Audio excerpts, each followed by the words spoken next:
près du terrain que Jacob avait donné à son fils Joseph. Là se trouvait le puits de Jacob. Jésus, fatigué par la route, s'était donc assis près de la source. C'était la 6e heure, environ midi. Arrive une femme de Samarie, qui venait puiser de l'eau. Jésus lui dit, « Donne-moi à boire. » En effet, ses disciples étaient partis à la ville pour acheter des provisions. La Samaritaine lui dit, « Comment? Toi, un Juif, tu me demandes à boire, à moi, une Samaritaine? » En effet, les Juifs ne fréquentent pas les Samaritains. Jésus lui répondit, « Si tu savais le don de Dieu et qui est celui qui te dit, « Donne-moi à boire », c'est toi qui lui aurais demandé, et il t'aurait donné de l'eau vive. » Elle lui dit, « Seigneur, tu n'as rien pour puiser, et le puits est profond. D'où as-tu donc cette eau vive?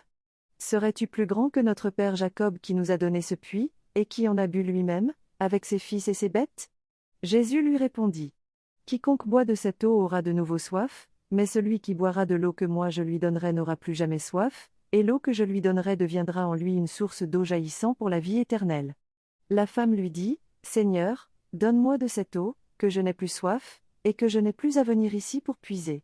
Je vois que tu es un prophète.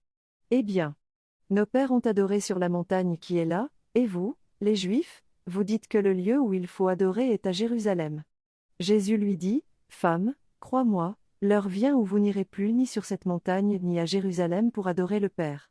Vous adorez ce que vous ne connaissez pas.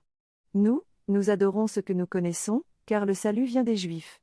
Mais l'heure vient, et c'est maintenant, où les vrais adorateurs adoreront le Père en esprit et vérité, tels sont les adorateurs que recherche le Père. Dieu est esprit, et ceux qui l'adorent, c'est en esprit et vérité qu'ils doivent l'adorer. » La femme lui dit, « Je sais qu'il vient, le Messie, celui qu'on appelle Christ. Quand il viendra, c'est lui qui nous fera connaître toutes choses. » Jésus lui dit, « Je le suis, moi qui te parle. » Beaucoup de Samaritains de cette ville crurent en Jésus. Lorsqu'ils arrivèrent auprès de lui, ils l'invitèrent à demeurer chez eux. Il y demeura 2 jours. Ils furent encore beaucoup plus nombreux à croire à cause de sa parole à lui, et ils disaient à la femme, « Ce n'est plus à cause de ce que tu nous as dit que nous croyons, nous-mêmes, nous l'avons entendu, et nous savons que c'est vraiment lui le Sauveur du monde. » Acclamons la parole de Dieu.